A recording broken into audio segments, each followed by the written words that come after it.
Time now for our next keynote, where we're looking at digital transformation in the finance space. And our guest is Marvin Fletcher Rogers, who's the Principal Solutions Consultant at Sage. Hi, Martin. Thanks so much for joining us this afternoon. Good afternoon. Pleasure to be here. I'm sorry I called you Martin again. I'm sorry, Marvin. No problem at all. So sorry. I know you've got a lot to get through, so over to you. Awesome. Fantastic. Well, firstly, thank you all for joining this session on digital transformation within the finance function. My name is Marvin Fletcher Rogers. I'm a software and technology industry principal here at Sage, which supports organizations from startup right through to the enterprise space across a suite of applications from finance, HR, and payroll. My particular focus within Sage is on the medium segment, which effectively is made up and supports organizations from early stage right through to the enterprise with our cloud native finance platform, Sage Intacct. And as a result, I get to typically engage with organizations that are scaling, but also going through different types of digital transformation projects, predominantly faced with finance, but actually linking finance with a wider business. Prior to Sage, I've worked in go-to-market functions at high-growth unicorns, scale-ups, and enterprise organizations like Freshworks, NetSuite, and Oracle, and where I've always really focused on digital transformation projects across ERP, core financials, customer experience, CRM systems, FP&A systems. So hopefully I can share some of that knowledge from some of the research we're doing today, but also some of the conversations that I've had over the years around this particular topic of digital transformation. So over the course of the next 25 minutes or so, the plan is really to take a closer look at digital transformation through various different lenses. Firstly, we'll consider some of the key challenges there are in scaling an organization and some of the growing pains that come with that. And then its immediate impact on the finance organization and the finance function within the organization. We'll then consider some of the trends that's come from the recent reports we've seen, predominantly related to people, process, and technology, before wrapping up with what that means and how technology can be used to really drive and fuel that transformation project. I plan to reserve a little bit of time for Q&A, but I appreciate there is a Q&A function. So if any questions come out throughout the session, please feel free to pop in the Q&A, and our team will be on hand to answer as many as they can as well. So let's start with the operational challenges. So as organizations scale and different functions get built out and different functions procure different applications, we tend to build up a bit of a web or a bit of a set of different silos where either communication or information is kept in as various silos, and it's often quite difficult to have visibility throughout. Now, this unsurprisingly leads to an element of duplication of effort. So information being entered multiple times within a particular process. So for example, if you think information being entered within the sales application, which is typically the CRM, not necessarily being replicated in the finance system, into billing systems, into customer success systems or case management systems. So all of those ends up with people having to do more. And that opens up, not only extends the time that it will take to complete these processes, but that can also have an adverse impact on if errors are made as they're pushed downstream into the scenario. Ultimately, that sets up the stage for either poor reporting, and that's either reporting based that is inaccurate, that may be reporting that's not timely, or maybe reporting that just isn't reliable on the basis that it was governed and it was captured without the right necessary process governance. Now, that key challenge and those trends are actually exacerbated by some of the key findings we're seeing within the finance function as a whole. So over the past 12 to 18 months here at Sage, we've worked with the likes of the Financial Times across several different research projects, looking at not just digital transformation as a project, but also where it sits within the current economic landscape and in terms of priority of the CFO or the finance function, and then also that idea of the evolution of the finance function itself and how that needs to change and adapt to a new scaling and in different and actually uncertain environment. So the purpose of this session is really to bring some of those key trends and patterns that have come from those, identify how that can be used to help organizations scale and get the most out of what they currently have. So we'll be touching on 3 key themes that really emerge throughout, unsurprisingly categorized into the people, process, and technology side of things, but really around people, and I'm sure it's a topic that's on the top of a lot of minds that are listening here, which is around staffing challenges and getting the right talent and actually being able to retain that talent. We'll then touch a little bit more on the idea of doing more with your existing stack, or doing more with the existing set of processes and resources that are in the organization. And then finally, where technology can be used to leverage and get a little bit more of those 1%ers that are going to help drive the growth of the organization and actually the growth of the finance function as a whole.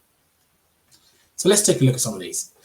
So when we first start to think about staffing challenges, it can really be thought of in 2 key ways. And certainly when we've looked through the reports, so for example, the trends report thinks about staffing challenges in terms of hiring the right staff and having access to the right market in order to hire those staff, and having the right internal setup to attract those individuals. Now, one of the things that comes into that is inherently the current technology stack.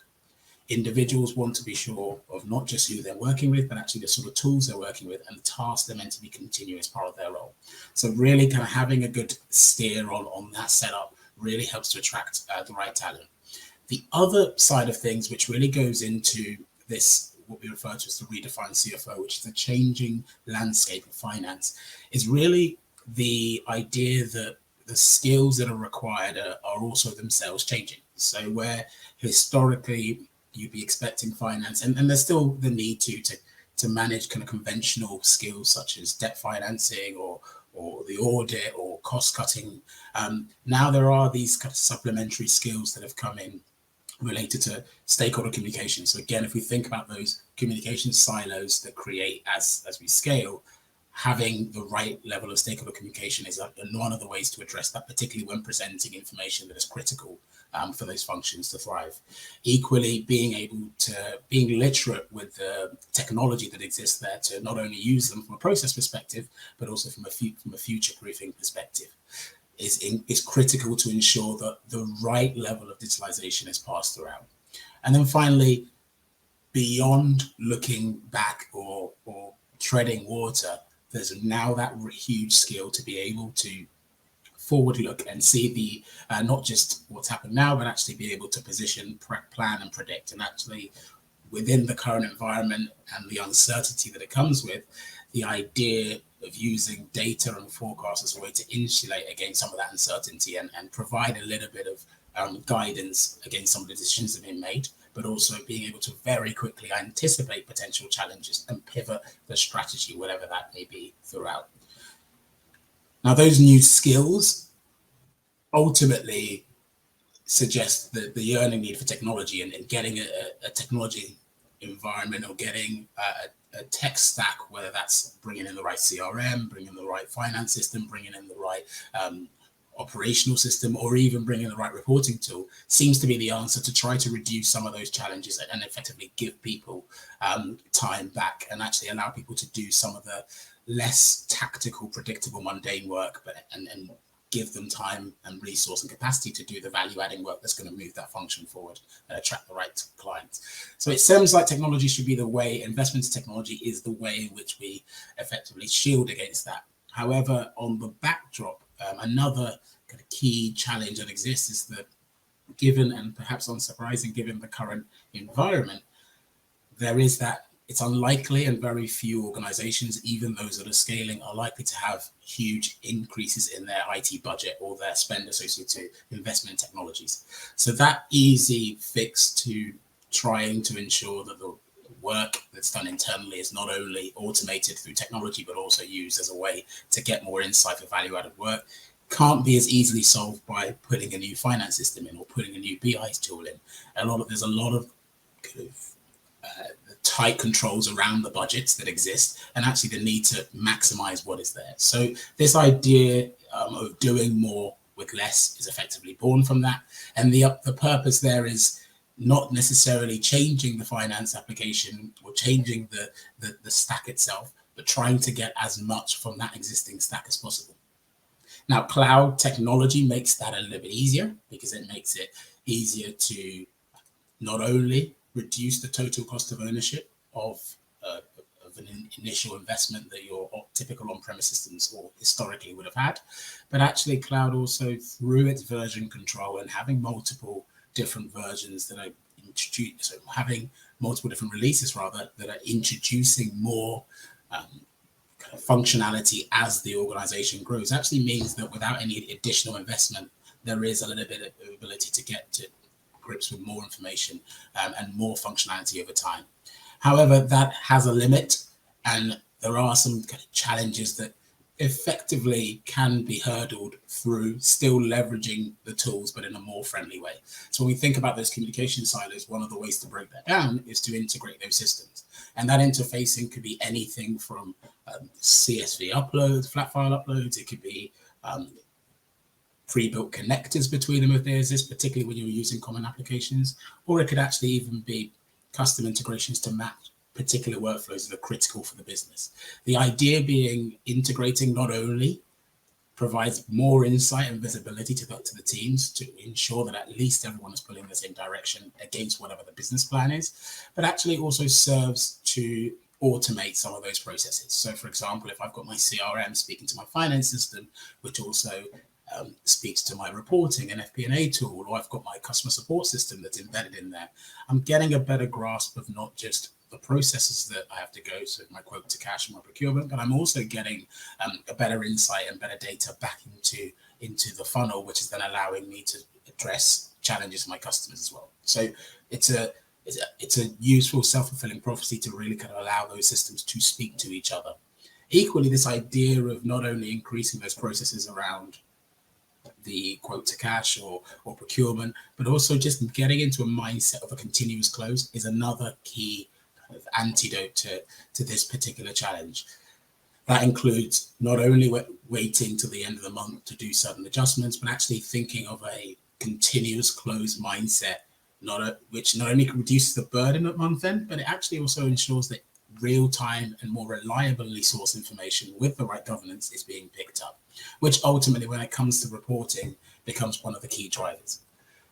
Information that isn't captured in the right fashion in a timely manner is typically what drives poor reporting. In the business, typically there is information being gathered, quite often being entered by people multiple times. So having that a way to integrate those systems and then having those process governance to ensure that those processes work as efficiently as possible will ultimately give more data, more insight, more relevance to the information that sits there.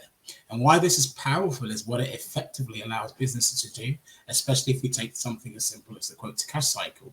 So for example, making sure that at the end of my pipeline stages on my CRM system, whatever I'm using, making sure that at that stage, when it goes off to sales ops or revenue ops or even finance to handle the billing, having an integration there so both teams can see what is going on within the other system, not only reduces the time that it takes to close that, which ultimately reflects in a lower DSO and potentially working capital to put towards another project, but it actually typically helps the customer experience. Because I'm sure everyone's been there ordering, purchasing anything, having to deal with multiple people. There is almost an expectation that whatever you've told at any point in the cycle should be passed through.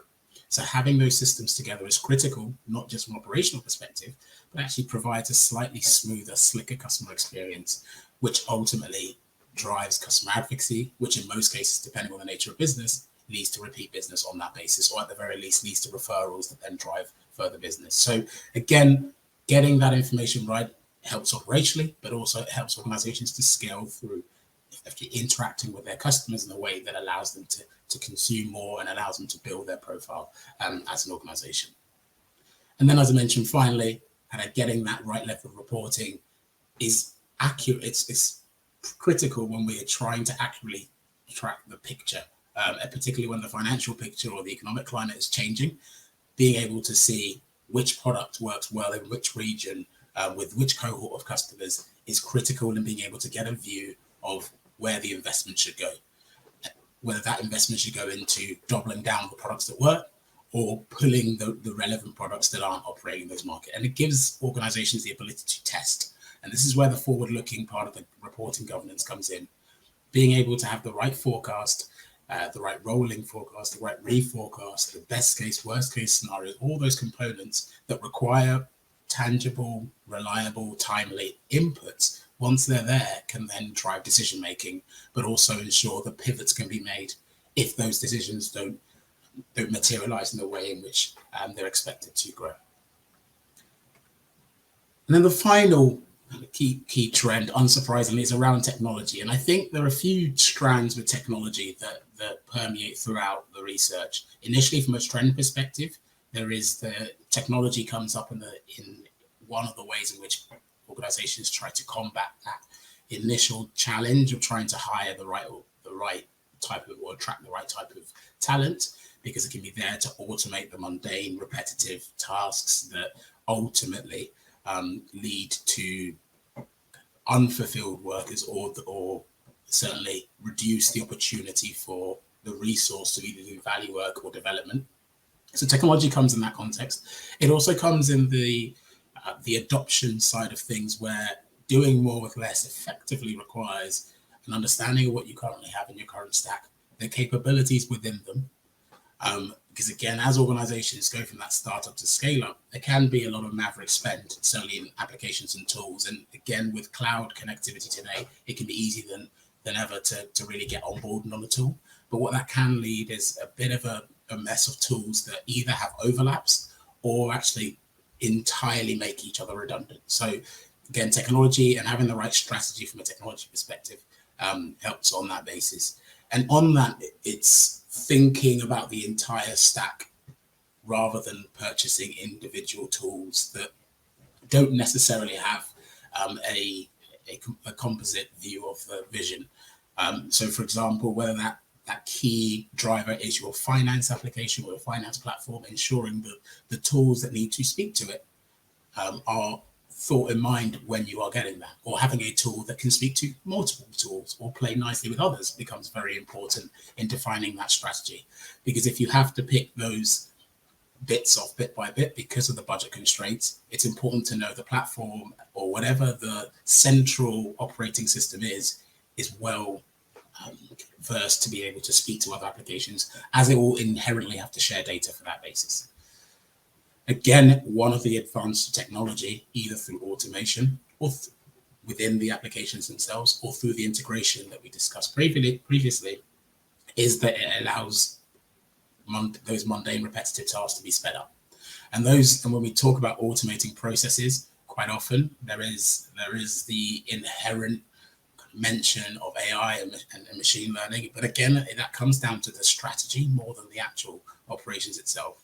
A lot of the work is in defining that process and ensuring, rather than replicating processes in different applications, which is a very common challenge we tend to see, having the right idea behind the process governance, and only then really defining that, okay, this is what is repetitive within the cycle. This is how we could automate it. This is what gives us time back on that basis. And again, the same is true with the adoption of AI. One of the pieces that comes in, and it's actually been prominent for the last 2 to 3 years of research we've done, is that there is an appetite but also apprehension to the concept of AI actually running these business applications, and there's also an element of trust behind it.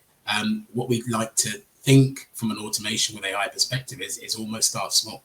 So from a finance function in particular, automation could be something as simple as those recurring journals that you have every month end, or those accruals that need to happen, or the stage between managing a straight line depreciation or revenue recognition.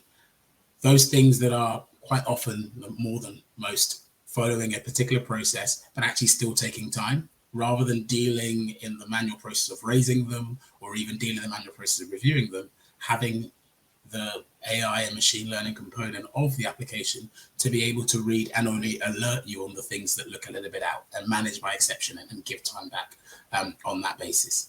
And the idea is also, from an AI strategy perspective, and this is really propelled by the use of cloud technology, is that AI doesn't necessarily have to be part of your day one or even current phase of thinking, but because those tools, getting tools that evolve and that have AI strategy and have machine learning built into their roadmaps, ensure that without necessarily consuming any more cost. You can actually consume a lot more benefit as and when that is rolled out. So you're almost allowing the technology partners to drive and derive the best way to implement that in the way that is process savvy. And again, from a finance perspective, gap compliant, but also in line with the best and leading practices to ensure the audit isn't compromised by this. So what does that mean in terms of those challenges? Well, if we think about the staffing challenges themselves, ordinarily they can be broken down into struggling to hire, and actually one of the ways, certainly from a finance perspective, to attract and retain existing talent is to provide value-added work. So one of the key proponents of the research is actually feeling like finance has a seat at the table, feeling like finance is adding value to the business, which finance being plumbed into the business has a unique proposition, which is it can provide management information that drives pricing, M&A activity, investment, regional expansion. All of those components can't really happen without part of the finance functions, whether that's FP&A, treasury, or core financials. So giving finance the ability to really kind of flex and make an impact on the business is critical. Tough to do without necessarily getting technology or the right processes to set that up. So one of the ways in which that can be addressed is through leveraging not just new technology, but ensuring existing architecture is firstly, every tool that you're using is relevant, every tool that you're using is achieving the constituent value that it needs to achieve, and then actually the composite value it needs to provide to the wider stack on that basis. And that's really where kind of technology comes in. So thinking about that technology in the context of not just what it does for you today and how it fits within the stack, but actually what its roadmap is and actually how it's going to inherently add value throughout. So in theory, without any additional investment into new systems and new applications, or any additional unplanned investments in new systems and applications, through leveraging cloud technology that has inbuilt sort of AI capability and those kind of regular releases that bring additional functionality at no extra cost, ensures that you can really create enough or take off a lot of that time that is being spent on those manual, repetitive, mundane tasks that don't necessarily fulfill the individuals, and actually is quite a poor use of what is typically highly skilled, highly trained individuals, but actually giving them the time to actually impart knowledge on the business, provide insights to the business, and feel more fulfilled in the organization is the way in which we see that general challenge. And as organizations scale and that challenge becomes greater, kind of having that technology stack and that technology strategy on the way is the way in which we see that really being kind of helped and fulfilled throughout. So what do those challenges look like? So as we mentioned earlier, is those communication silos that have come from different applications and different teams running in different silos, which of course works when those teams are earlier in the business and where individuals wear multiple hats and there's a very clear common goal. But as teams scale and grow and actually start to have individual priorities, it becomes even more difficult to see whether everything's pulling the same direction. So getting the right systems in place to ensure that there's real-time visibility for teams, so teams can have access to the right level of information that they need to make those timely decisions within their individual functions. Also integrating those systems so that individuals can see others. So for example, not just integration for the purpose of automation, but also integrating so someone in sales can see things that happen in support of the customer, or in the delivery cycle of the customer, or even from an invoicing and payment perspective, which is downstream. So giving that bi-directional communication to not only empower teams to have more well-informed conversations with customers, but actually improve that customer experience. Again, as I mentioned, that streamlining those processes, whatever that process is, whether it's reducing a very manual kind of user in labor-intensive procurement process with no real approval or governance, or it's reducing re-entering information across multiple parts of the cycle, which is ultimately going to help or not increase the cash flow. Whatever those processes are, or even just thinking about this idea of a continuous close. So month end isn't this big inordinate task, but actually it's made up of management exception tasks, because the entire principle and engine within the organization is constantly thinking about the close and constantly thinking about that continuous action. All of that not only helps to satisfy the audit from a finance perspective, but it reduces the time it takes for the MI to be provided back to the business. And then beyond that, when we get into the forward-looking component, provides adequate, reliable, timely information that can then be used to drive forecast. And again, that information, if it's trusted, if it's then propelled through the use of AI and any data that's sitting across the entire stack, that information can then be used to make meaningful decisions that help to insulate that organization, particularly when we are in a period of uncertainty. So hopefully that's given a bit of color into not just some of the trends that we're seeing within the finance function itself, but actually where technology sits in there, and not necessarily where new technology sits in there, but actually we're maximizing existing technology to extract as much value, how that sits into addressing challenges within the organization beyond the immediate process automation, but actually into the people side of things and helping to address greater macro challenges such as staffing. As I mentioned earlier, I would leave a few minutes for questions if they came throughout. So I will. Yeah, thank you, Marvin. Yeah, we a little bit conscious of time, but we have had a question through. Awesome. The question is, what are some of the key challenges associated with implementing digital transformation initiatives in the finance function? So I think there are some tech strategy challenges which we've touched on already, but actually a really potentially underreported component is not thinking about the process and the level of investment and level of buy-in. So quite often I work with a lot of high growth, venture-backed or PE-backed organizations who actually do have the luxury of the resource of investment in technology. However, the financial investment isn't the only resource that exists. There has to be buy-in within the organization. There has to be an idea of a process map. Otherwise, what you typically do is you lift and shift processes which were probably inherent based on limitations in systems into a new, bigger system that created a bigger problem. So I think one of the key consideration there would be identify what the current setup as is identify the right to be state, think about the technology that's going to fuel that, all before you go and kind of buy individual technologies on that basis. And then within that, delivery is probably the second most important piece. Once that decision has been made for the right partner, ensuring that actually that delivery has the right buy-in internally.